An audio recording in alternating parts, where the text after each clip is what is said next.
Hello guys, तो फिर से वेलकम है एक बार आप सभी का आपके अपने YouTube channel study X Y Z में। और आज हम देखने वाले हैं ग्रुप डी में आए हुए 19 तारीख के शिफ्ट 1 का प्रश्न, ठीक है, जिसमें कि हम 18 तारीख के तीनों शिफ्टों का देख चुके हैं। और आज हम 19 के शिफ्ट 1 का बात करने वाले हैं, ठीक है, जो कि 185 क्वेश्चन नंबर तक हम देख चुके थे। आज हमारा 186 नंबर है। तो हमारा 186 नंबर प्रश्न है, निम्नलिखित में से कौन सा तत्व मेंडलीव की आवर्त सारणी में एक निश्चित स्थान ही पा सका? Hydrogen, sulphur, oxygen, nitrogen. तो इसका जो करेक्ट आंसर हो जाएगा वो होगा ऑक्सीजन, ठीक है। ऑक्सीजन मेंडलीव की आवर्त सारणी में एक निश्चित स्थान ही पा सका था, ठीक है।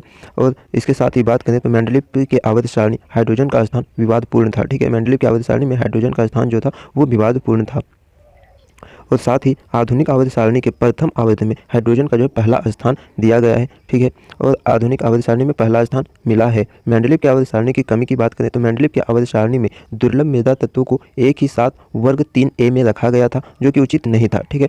और दूसरा जो कमी की बात करें वो इनके आवर्त सारणी में धातु एवं अधातु तत्वों के बीच कोई स्पष्ट विभाजन नहीं किया गया था। ये थी मेंडलीव की आवर्त सारणी में कमी। तो हमारा अगला नंबर प्रश्न है, प्रोटीन संश्लेषण में क्षार इन्वेंट से एक खाली स्थान का निर्माण होता है। तो प्रोटीन संश्लेषण के क्षार इन्वेंट से किसका निर्माण होता है वो आपको बताना है। तो इसका जो करेक्ट आंसर हो जाएगा वो होगा mRNA का, ठीक है। ऑप्शन डी हमारा करेक्ट आंसर हो जाएगा। mRNA का निर्माण होता है। और बात करें RNA के फुल फॉर्म, तो इसका फुल फॉर्म होता है राइबोन्यूक्लिक एसिड, ठीक है। RNA का फुल फॉर्म राइबोन्यूक्लिक एसिड। और राइबोसोम जो है RNA में पाया जाता है, ठीक है। राइबोसोम RNA में पाया जाता है। और बात करें राइबोसोम की, तो राइबोसोम में ही प्रोटीन का उत्पादन स्थल है। राइबोसोम ही प्रोटीन का उत्पादन स्थल है। और प्रोटीन की फैक्ट्री, प्रश्न बहुत बार पूछा जाता है, प्रोटीन की फैक्ट्री किसे कहा जाता है? तो वो राइबोसोम की ही कहा जाता है, क्योंकि राइबोसोम प्रोटीन का उत्पादन स्थल है। इसके बाद अगला प्रश्न की बात करें 187 हो गया, मतलब 188 का। तो 188 नंबर प्रश्न, निम्नलिखित में से कौन सा उच्च तापमान पर आसानी से ऑक्सीकृत यानी जलता नहीं है, ठीक है। वो है मिश्र धातु, अर्धचालक, सुचालक, कुचालक। इसमें जो हमारा करेक्ट आंसर हो जाएगा वो हो जाएगा मिश्र धातु, ठीक है। ऑप्शन ए मिश्र धातु है जो आसानी से जलता नहीं है। और मिश्र धातु की बात करें तो यह दो या दो से अधिक तत्वों को मिलाकर बनाया जाता है मिश्र धातु को, ठीक है। और बात करें जर्मेनियम धातु, जो कि ट्रांजिस्टर और सोलर सेल आदि बनाने में प्रयोग किया जाता है। हमारा अगला नंबर प्रश्न है 189 नंबर, जिन पदार्थों की गंध अम्लीय या क्षारीय माध्यम में बदल जाती है उन्हें कहा जाता है। क्या कहा जाता है वो आपको बताना है। तो इसका जो करेक्ट आंसर हो जाएगा वो होगा घ्राण सूचक, ऑल्फैक्टरी कहा जाता है, ठीक है। ऑल्फैक्टरी सूचक कहा जाता है, घ्राण सूचक कहा जाता है। ऑप्शन ए हमारा जो है करेक्ट आंसर हो जाएगा, घ्राण सूचक कहा जाता है, ठीक है। हमारा जो अगला नंबर प्रश्न है 190 नंबर, निम्नलिखित में से कौन सा एक सरल अस्थायी उत्तक नहीं है? तो इन चारों में से कौन सा सरल अस्थायी उत्तक नहीं है वो आपको बताना है। तो इसका जो करेक्ट आंसर हो जाएगा वो होगा option number B, xylem. Xylem एक सरल अस्थायी उत्तक नहीं है। आपको इसके पहले वाले सेट में देख चुके होंगे कि जाइलम एक जटिल अस्थायी उत्तक है, ठीक है। जटिल अस्थायी उत्तक के प्रकार के होते हैं, दो प्रकार के, जाइलम और फ्लोएम। जाइलम जो है, जाइलम की और एक बात आपको याद रखनी है, जाइलम पौधे के पत्ती, तना और जड़ तीनों में पाया जाता है, ठीक है। और जाइलम उत्तक जो है वो चालन उत्तक भी कहलाता है। यह पौधे को यांत्रिक सहायता प्रदान करता है। ये सब आपको जाइलम के बारे में आपको याद रखनी है। मतलब अगला नंबर प्रश्न है, एक वस्तु अपनी स्थिर अवस्था में चलना आरंभ करती है, यह 2 सेकंड में 5 मीटर पर सेकंड की गति प्राप्त कर लेती है, इसका त्वरण क्या होगा? तो इसका त्वरण जो आपको ज्ञात करना है, तो त्वरण यानी ए हमें ज्ञात करना है। ए, तो ए का फॉर्मूला जो होता है वो होता है v minus u by t. तो यहाँ पर v दिया हुआ है 5 माइनस 0 बाय टाइम दिया हुआ है हमारा 2।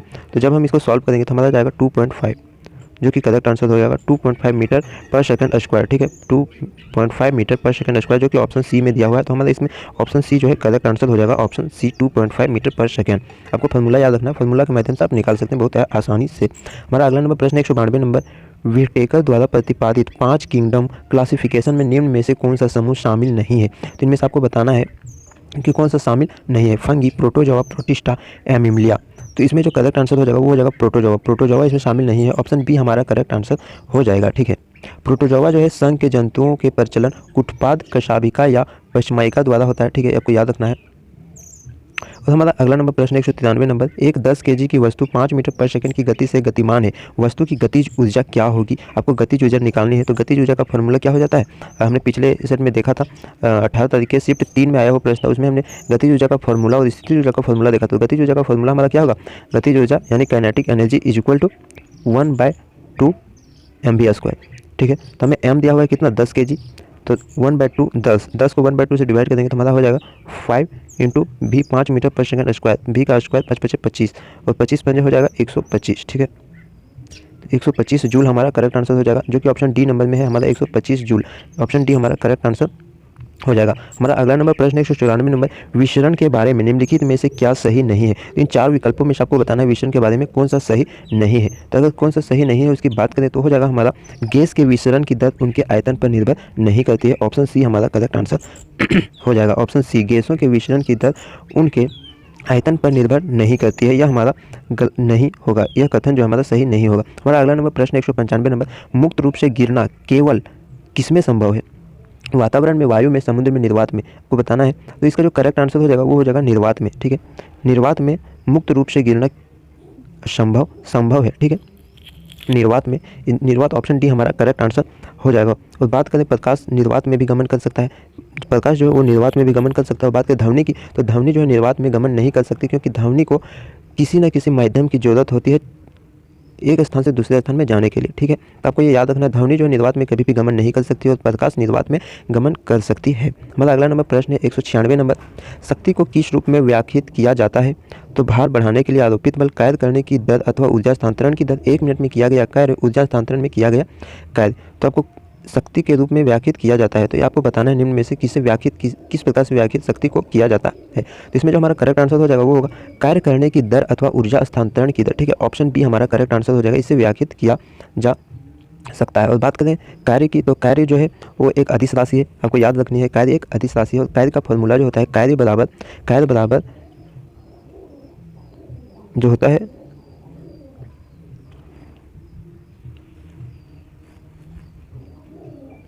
तो इसमें जो हमारा अगला नंबर प्रश्न है आपको याद रखना, ऑप्शन बी कार्य करने की दर अथवा ऊर्जा स्थानांतरण की दर शक्ति कहलाता है। 197 नंबर बात करें भारत का प्रथम वायसराय कौन था। तो भारत का प्रथम वायसराय की बात करें तो लॉर्ड कैनिंग था, जो कि ऑप्शन बी में हमारा दिया गया, option B Lord Canning Bharat का प्रथम वायसराय। ठीक है, और भारत के स्वतंत्र भारत के जो पहले प्रथम गवर्नर जनरल की बात करें तो वो कौन हो जाएगा, Lord William Bentinck. Option C, मतलब कि लॉर्ड विलियम बेंटिंक भारत के प्रथम स्वतंत्र गवर्नर जनरल थे। ठीक है, और भारत के प्रथम वायसराय की बात करें तो लॉर्ड कैनिंग थे। ठीक है, आपको याद रखनी है। हमारा अगला नंबर प्रश्न है निम्नलिखित में से कौन सा प्रकाश संश्लेषण के लिए आवश्यक नहीं है। तो क्लोरोफिल, सूर्य का प्रकाश, कार्बन डाइऑक्साइड या ऑक्सीजन, कौन सा जो है प्रकाश संश्लेषण के लिए आवश्यक नहीं है। तो हमारा ऑक्सीजन जो है, ऑक्सीजन प्रकाश संश्लेषण के लिए बिल्कुल भी आवश्यक नहीं है। प्रकाश संश्लेषण के लिए हमें CO2, O2, क्लोरोफिल और सूर्य का प्रकाश की जरूरत पड़ती है। ठीक है, ऑक्सीजन की आवश्यकता नहीं होती, इसमें आपको याद रखनी है। हमारा अगला नंबर प्रश्न है भारत का सबसे नया पर्वत कौन सा है। सतपुड़ा, अनामुड़ी, माउंट आबू, हिमालय। तो नया पर्वत जो है उसे हिमालय को कहा जाता है। ऑप्शन डी हमारा करेक्ट आंसर हो जाएगा, हिमालय को नया पर्वत कहा जाता है। और टेढ़ी मेढ़ी पर्वत भी हिमालय को ही कहा जाता है। ठीक है, नया पर्वत हिमालय को कहा जाता है। और बात करें यदि प्राचीनतम पर्वत की तो वो अरावली पर्वत को कहा जाता है, अरावली पर्वत को प्राचीनतम पर्वत कहा जाता है और नया पर्वत हिमालय को कहा जाता है। हमारा अगला नंबर 200 नंबर प्रश्न है भारत खालिस्तान का सबसे बड़ा उत्पादक उपभोक्ता और आयातक है। दाल, जूट, नमक, चीनी। तो भारत जो है सबसे बड़ा उत्पादक किस चीज़ का करता है, दाल का करता है। आपको याद रखनी है, ऑप्शन ए हमारा करेक्ट आंसर हो जाएगा दाल। भारत दाल का करता है, इसलिए इसे दाल को गरीब का दूध भी कहा जाता है। दाल में सबसे ज़्यादा क्या पाया जाता है, प्रोटीन। आपको याद रखनी है, दाल में सबसे ज़्यादा प्रोटीन पाया जाता है। हमारा अगला नंबर प्रश्न है 201 नंबर, टंगस्टन का गलनांक बिंदु कितना होता है। टंगस्टन का गलनांक बिंदु आपको याद रखनी है, वो जो होता है वो है 3380। ठीक है, 3380 डिग्री सेल्सियस, जो कि ऑप्शन ए हमारा करेक्ट आंसर हो जाएगा। टंगस्टन का गलनांक बिंदु, सबसे ज़्यादा गलनांक बिंदु टंगस्टन का होता है, इसलिए इसे बल्ब के फिलामेंट के रूप में प्रयोग किया जाता है। और साथ ही यदि बात करें टंगस्टन का उपचयन को रोकने के लिए, या ऑक्सीजन में टंगस्टन को जब जलाया जाता है तो इसका उपचयन हो जाता है। इस उपचयन को रोकने के लिए इसमें नाइट्रोजन गैस की फिल किया जाता है ऑक्सीजन को निकाल करके। ठीक है, बल्ब में ऑक्सीजन को निकालकर नाइट्रोजन फिल किया जाता है। हमारा अगला नंबर प्रश्न है भारत सरकार के आयकर विभाग द्वारा आय घोषणा योजना वर्ष कब शुरू की गई थी। ठीक है, आपको 202 का प्रश्न जो है आपको बताना है कब शुरू किया गया था आयकर विभाग योजना वर्ष। ठीक है, तो इसका जो करेक्ट आंसर हो जाएगा वो होगा 2016 में शुरू किया गया था। मतलब अगला नंबर प्रश्न है 203 नंबर, एप्पल ने कौन से वर्ष जो है आईपैड और मल्टीमीडिया डिवाइस के रूप में पेश किया था। तो यह जो है 2010 में, एप्पल ने 2010 में आईपैड और मल्टीमीडिया डिवाइस के रूप में पेश किया था। मतलब अगला प्रश्न है 204 नंबर, प्रायः खबरों में रहने वाली आन सान सू की संबंध किस देश से है। तो आन सान सू का संबंध जो है म्यांमार से है। आन सान सू म्यांमार से संबंधित हैं। ठीक है। आंग सान सू म्यांमार के सबसे बड़े नेता थे, ठीक है, सबसे बड़ा नेता है म्यांमार के, तो यह म्यांमार से संबंधित है। 204। मतलब अगला नंबर प्रश्न 205, लैंगिक प्रजनन के दौरान जब दो अलग अलग जीवाणु कोशिकाएं संयोजित होती है तो वे इसका निर्माण करती हैं। तो इसका जो करेक्ट आंसर जो होगा वो होगा युग्म जनन, युग्मनज का निर्माण करती हैं, ठीक है। हमारा अगला नंबर प्रश्न हो जाएगा। और आपको इसमें एक बात और याद रखना है, निषेचित अंडाणु को युग्मनज कहा जाता है, निषेचित अंडाणु को युग्मनज कहा जाता है, ये आपको याद रखनी है, युग्मनज। हमारा अगला नंबर प्रश्न है 206 नंबर, विश्व बैंक का मुख्यालय किस देश में स्थित है? तो विश्व बैंक का जो मुख्यालय किस देश में स्थित है आपको बताना है, वह किस देश में स्थित है। तो इसका जो करेक्ट आंसर हो जाएगा वो होगा ऑप्शन डी, यूएसए। यूएसए के वाशिंगटन डीसी में विश्व बैंक का मुख्यालय स्थित है, ठीक है। विश्व बैंक की स्थापना की बात करें तो यह 27 दिसंबर 1945 को हुआ था, ठीक है। और साथ ही WTO का मुख्यालय कहाँ है उसकी बात करें तो यह जेनेवा में है। और ADB का मुख्यालय क्या है? ADB का मुख्यालय मनीला में है, ठीक है। आपको इतना याद रखना है। अगर हमारा अगला नंबर प्रश्न है 207 नंबर, जब एक धातु पानी के साथ अभिक्रिया करती है तो कौन सी गैस निकलती है? Oxygen, hydrogen, chlorine, nitrogen. तो इसमें जो है हाइड्रोजन गैस निकलती है, आपको याद रखनी है, ठीक है। ऑप्शन बी हमारा करेक्ट आंसर हो जाएगा। जब धातु और पानी के साथ अभिक्रिया होता है तो इसमें से हाइड्रोजन गैस का निर्माण होता है। हमारा अगला नंबर प्रश्न है 208 नंबर, बल और विस्थापन का गुणन कहलाता है, बल और विस्थापन का गुणनफल कहलाता है, तो यह कैद कहलाता है, ठीक है। कैद, ऑप्शन सी हमारा करेक्ट आंसर हो जाएगा। कैद, बल इंटू विस्थापन इज इक्वल टू कैद होता है, इसलिए मैंने वहाँ फॉर्मूला नहीं बताया, आपको यहाँ याद कर सकते हैं कि कैद इज इक्वल टू क्या होता है? बल इंटू विस्थापन, ठीक है। और कैद के साथ ही मैंने अभी बताया कि कैद एक सदिश राशि है। कैद का फॉर्मूला आपको मालूम चल गया होगा, बल इंटू विस्थापन। और कैद का एसआई मात्रक यदि याद करें तो एसआई मात्रक जो होता है वो होता है जूल, ठीक है। जूल आपको याद रखनी है। हमारा अगला नंबर प्रश्न है, भारतीय संविधान के अनुसार संविधान संशोधन विधेयक संसद के किस सदन में पारित होता है, ठीक है। तो इसका जो करेक्ट आंसर हो जाएगा वो हो जाएगा दोनों, ऊपरी और निचले सदन दोनों में अलग से, ठीक है। हमारा ऑप्शन सी जो है हमारा करेक्ट आंसर हो जाएगा, दोनों ऊपरी और निचली सदन दोनों में, ठीक है। हमारा अगला नंबर प्रश्न है, उस प्रक्रिया का नाम क्या है जिसके द्वारा कोई धातु अपने आसपास उपस्थित नमी, एसिड इत्यादि द्वारा प्रभावित होता है? तो इसका जो करेक्ट आंसर हो जाएगा वो होगा संक्षारण, ऑप्शन डी हमारा करेक्ट आंसर हो जाएगा। हमारा अगला नंबर प्रश्न 211, ऐसे पूर्व खिलाड़ी जिन्होंने बीते वर्षों में खेलों में देश के लिए गौरवपूर्ण प्रदर्शन किया है परंतु वर्तमान में गरीबी और स्थितियों के जीवन व्यतीत कर रहे हैं, की सहायता के लिए 1982 में किसकी स्थापना की गई थी? तो इसका जो करेक्ट आंसर होगा वो होगा खिलाड़ियों के लिए राष्ट्रीय कल्याण निधि की स्थापना की गई थी, ऑप्शन सी हमारा करेक्ट आंसर हो जाएगा, ठीक है। ऑप्शन सी हमारा करेक्ट आंसर होगा। हमारा अगला नंबर प्रश्न, निम्नलिखित धातुओं में से कौन सी कक्षीय तापमान पर द्रव्य अवस्था में होती है? कक्षीय तापमान पर द्रव्य अवस्था में होती है तो वो होता है पारा, ठीक है। आपको मालूम होगा कि पारा जो है रूम टेम्परेचर में गलनांक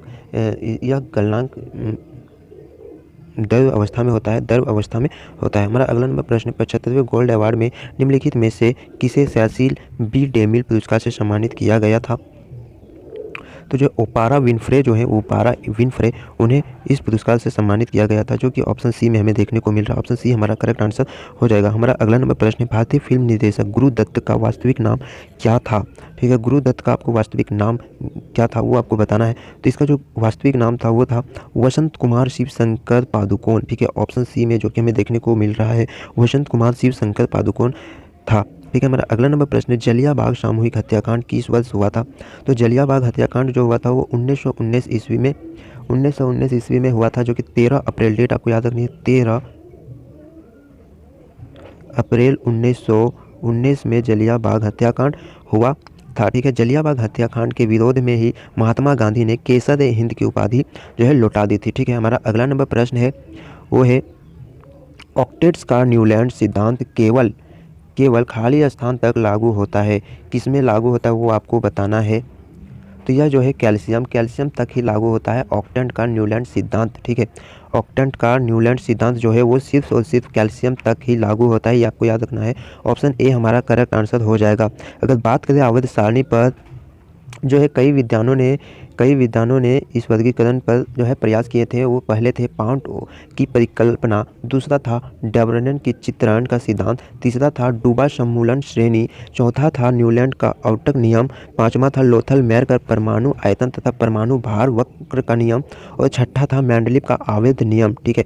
हमारा अगला नंबर प्रश्न है वो है, द्रव्यमान 400 kg की बंदूक के संवेग की गणना करें जब इसके प्रतिघात का वेग 0.25 मीटर पर सेकेंड होता है।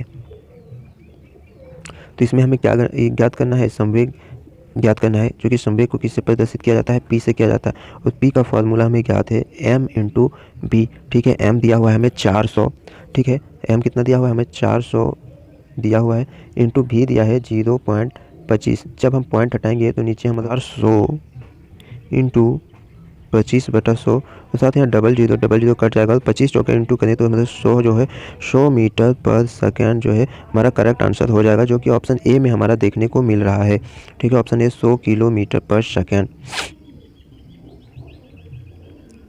सॉरी किलोमीटर पर सेकेंड नहीं होगा, किलोमीटर नहीं केजी मीटर पर सेकेंड हो जाएगा, जो कि ऑप्शन बी में है हमारा, ठीक है। यूनिट को देखते ही साथ में चलते हैं। हमारा ए नंबर जो है गलत हो जाएगा, ए नंबर नहीं होगा, मतलब बी केजी मीटर पर सेकंड, क्योंकि द्रव्यमान इंटू मीटर पर सेकंड, केजी इंटू मीटर पर सेकंड हुआ था, इंटू, इसलिए हमें केजी मीटर पर सेकंड होगा। हमारा अगला नंबर प्रश्न है, दक्षिण एशियाई खेल परिषद साल का गठन वर्ष कितना था। तो साल का गठन वर्ष जो है गठन वर्ष कितना है 1983, जो कि ऑप्शन ए में हमारा देखने को मिला, ऑप्शन ए हमारा करेक्ट आंसर हो जाएगा, सार्क का गठन, ठीक है।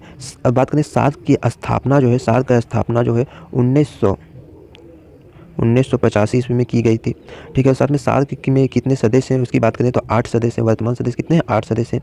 और सार्क का विश्वविद्यालय जो कहाँ स्थित है, नई दिल्ली में स्थित है। और सार्क का मुख्यालय कहाँ स्थित है, तो सार्क का जो मुख्यालय स्थित है वो काठमांडू में स्थित है। इसके साथ ही अगला क्वेश्चन जो है बात करें तो एक वस्तु को एक अवतल दर्पण के सामने उसके फोकस बिंदु और वक्रता केंद्र के बीच स्थित एक बिंदु पर रखा गया है, निर्मित होने वाली छवि होगी आभासी और उल्टी, आभासी और सीधी, वास्तविक और सीधी, वास्तविक और उल्टी।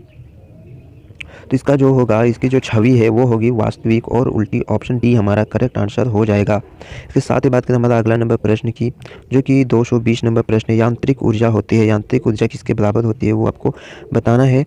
तो यांत्रिक ऊर्जा जो है किसी वस्तु के गतिज ऊर्जा और स्थितिज ऊर्जा के योग के बराबर यांत्रिक ऊर्जा होती है, जो कि ऑप्शन सी में हमें देखने को मिल रहा है। ऑप्शन सी हमारा करेक्ट आंसर हो जाएगा। गतिज ऊर्जा और स्थितिज ऊर्जा के योग को यांत्रिक ऊर्जा कहते हैं। हमारा अगला नंबर प्रश्न है 221 नंबर, अणु शब्द जो है किसने प्रतिपादन किया था। अणु शब्द किसने प्रतिपादन किया था ये आपको बताना है। तो अणु शब्द का प्रतिपादन जो है डेमोक्रिटस नामक विद्वान ने प्रतिपादित किया था, ऑप्शन बी हमारा करेक्ट आंसर हो जाएगा। और साथ ही हमारा जो है प्रश्न है यहीं समाप्त होता है। अगर आपको यह प्रीवियस ईयर पेपर आप पहले देख चुके हैं तो बहुत अच्छी बात है, नहीं देखे हैं तो आपको कैसा लगा ये आप कमेंट बॉक्स में बता सकते हैं, ठीक है। और आगे की जो प्रीवियस ईयर पेपर है, आगे जो एग्ज़ाम हुई थी उसके प्रीवियस ईयर पेपर देखने के लिए चैनल को सब्सक्राइब कर लीजिए। साथ ही वीडियो कैसा लगा है, वीडियो अच्छा लगा है तो वीडियो को एक लाइक कर दीजिए। चैनल में नए हैं तो चैनल को सब्सक्राइब करके बेल आइकन दबा लीजिए। ऐसे ही प्रीवियस ईयर पेपर प्रश्नों को देखने के लिए फिर मिलते हैं अगले वीडियो पर। धन्यवाद।